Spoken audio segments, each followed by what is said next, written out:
ओम शांति। आज 16 जुलाई 2021 के ईश्वरीय महावाक्य सुनेंगे। बाबा बोले, मीठे बच्चे, तुम इस ड्रामा के आदि मध्य अंत को जानते हो। तुम्हें बाप द्वारा ज्ञान का तीसरा नेत्र मिला है, इसलिए तुम हो आस्तिक।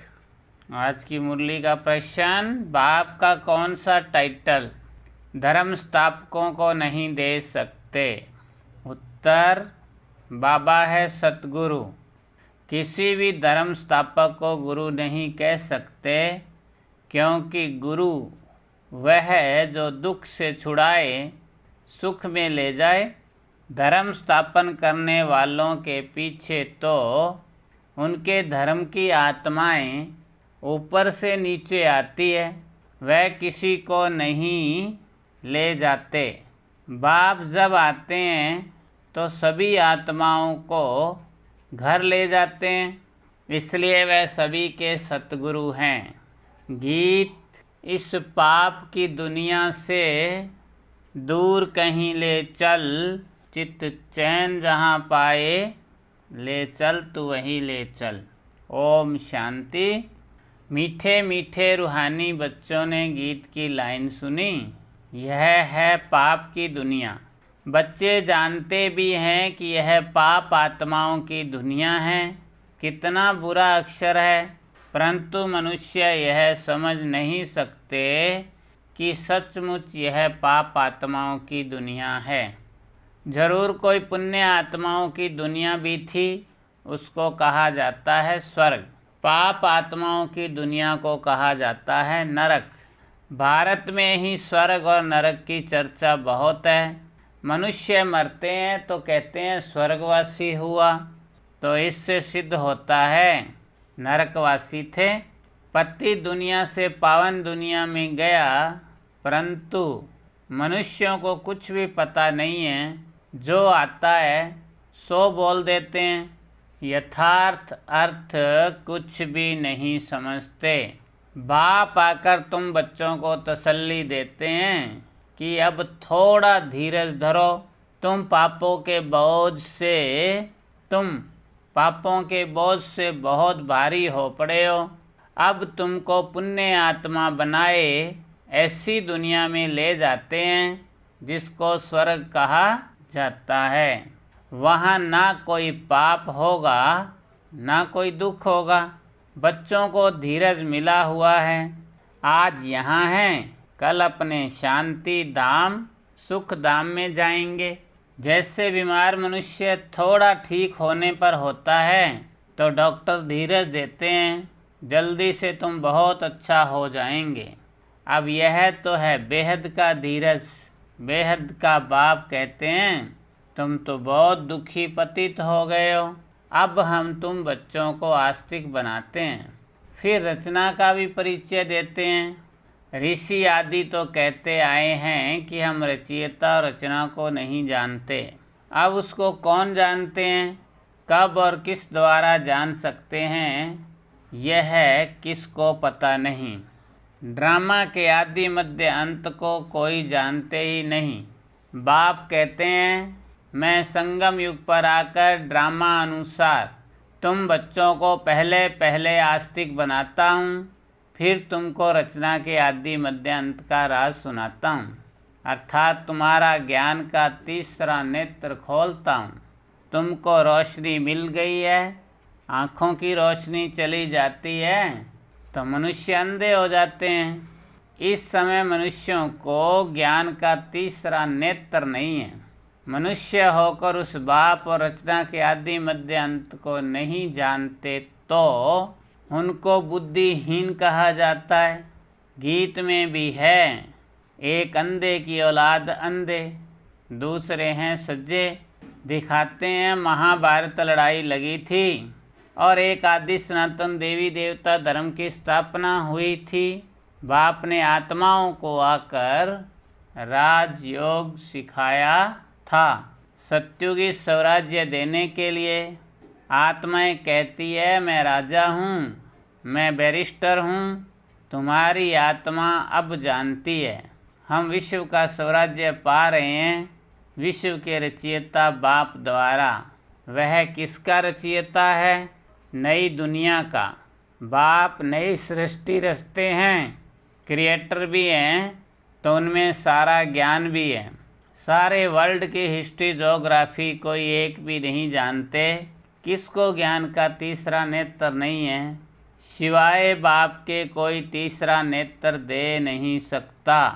वर्ल्ड की हिस्ट्री ज्योग्राफी, मूल वतन, सूक्ष्म वतन, स्थूल वतन, ये सब तुम जानते हो। बाप कहते हैं तुम सब पार्वतियाँ हो। शिव बाबा तुमको अमर कथा सुना रहे हैं अमर बनाने के लिए, अमर लोक में ले जाने के लिए। यह मृत्यु लोक है। तुम सब पार्वतियाँ अमरनाथ द्वारा अमर कथा सुन रही हो। तुम सच सच बनते हो। सिर्फ बाप को याद करने से तुम्हारी आत्मा अमर बनती है, जहाँ दुख की बात नहीं होती। जैसे सर्प एक खाल छोड़ दूसरी लेते हैं, यह सब मिसाल यहाँ के हैं। भ्रामरी का मिसाल भी यहाँ का है। तुम ब्राह्मण क्या करते हो? विकारी कीड़ों को बदल देवता बनाते हो। मनुष्य की बात है। भ्रामरी का तो यह एक दृष्टांत है। तुम ब्राह्मण बच्चे अभी बाप द्वारा अमर कथा सुन रहे हो, औरों को बैठ ज्ञान की भू भू करते हो, जिससे मनुष्य से देवता स्वर्ग की परी बन जाएंगे। बाकी ऐसे नहीं कि मानसरोवर में डुबकी लगाने से कोई परी बन जाएंगे। ये सब है झूठ। तुम झूठ ही सुनते आए हो। अब बाप ट्रुथ सुनाते हैं। अब बाप कहते हैं अपने को आत्मा समझो। तुम समझते हो निराकार परमपिता परमात्मा इस मुख द्वारा सुना रहे हैं। हम इन कानों द्वारा सुन रहे हैं। आत्म अभिमानी बनना है। फिर परमात्मा भी रियलाइज कराते हैं मैं कौन हूँ। दूसरा कोई आत्म अभिमानी बना ना सके, सिवाय बाप के और कोई कह ना सके कि तुम आत्म अभिमानी बनो। शिव जयंती भी मनाते हैं, परंतु उनकी जयंती कैसे है ये नहीं जानते। बाप ही खुद आकर समझाते हैं मैं साधारण बूढ़े तन में प्रवेश करता हूँ, नहीं तो ब्रह्मा आएगा कहाँ से। पति तन ही चाहिए। सूक्ष्म वतनवासी ब्रह्मा में विराजमान होकर तो ब्राह्मण नहीं रचेंगे। कहते हैं मैं पतित शरीर पति दुनिया में आता हूँ। गाया हुआ है ब्रह्मा द्वारा स्थापना। फिर जिसकी स्थापना करते हैं, जो यह ज्ञान पाते हैं, वह देवता बन जाते हैं। मनुष्य ब्रह्मा का चित्र देखकर मूंझ जाते हैं। कहते हैं यह तो दादा का चित्र है, प्रजापिता ब्रह्मा तो जरूर यहाँ होगा। सूक्ष्म वतन में कैसे प्रजा रचेंगे? प्रजापिता के बच्चे हजारों ब्रह्मा कुमार कुमारियाँ हैं। झूठ थोड़े ही होगा। हम शिव बाबा द्वारा वर्षा पा रहे हैं। तुम बच्चों को समझाया है वह अव्यक्त ब्रह्मा है। प्रजापिता तो साकार में चाहिए। यह पति ही तो पावन बनते हैं। तत्वोत्तम धारणा के लिए मुख्य सार आत्म अभिमानी बनकर इन कानों द्वारा अमर कथा सुननी है। ज्ञान की भू भू कर आप समान बनाने की सेवा में रहना है। दूसरी पॉइंट बाप समान नॉलेजफुल ब्लिसफुल बनना है। सोमरस पीना और पिलाना है। वरदान फॉलो फादर और सी फादर के महामंत्र द्वारा एक रस स्थिति बनाने वाले श्रेष्ठ पुरुषार्थी भाव। सी फादर फॉलो फादर इस मंत्र को सदा सामने रखते हुए चढ़ती कला में चलते चलो, उड़ते चलो। कभी भी आत्माओं को नहीं देखना, क्योंकि आत्माएं सब पुरुषार्थी हैं। पुरुषार्थी में अच्छाई भी होती है और कुछ कमी भी होती है, संपन्न नहीं। इसलिए फॉलो फादर ना कि ब्रदर सिस्टर। तो जैसे फादर एक रस है, ऐसे फॉलो करने वाले एक रस स्वतः हो जाएंगे।